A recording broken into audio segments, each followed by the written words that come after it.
કાંકરેજ તાલુકાના મુખ્ય મથક સિહોરી ચોકડી પર ચાલુ વીજ લાઇનના થાંભલામાં અચાનક શોર્ટ સર્કિટ થઈ હતી।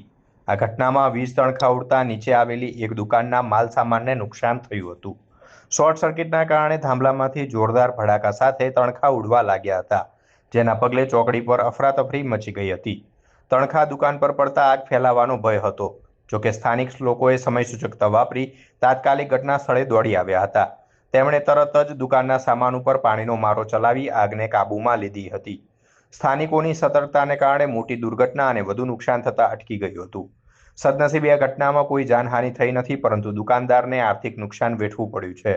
ભરચક ચોકડી પર બનેલી આ ઘટનાથી રાહદારીઓ અને વાહન ચાલકોમાં ભયનો માહોલ ફેલાયો હતો। સ્થાનિક નાગરિકોએ વીજ કંપની પાસે માંગ કરી છે કે ચોકડી પર આવેલા આવા જૂના અને જોખમી વીજ વાયરો તેમજ થાંભલાઓનું વહેલી તકે મેન્ટેનન્સ કરવામાં આવે, જેથી ભવિષ્યમાં આવી કોઈ મોટી દુર્ઘટના ન સર્જાય।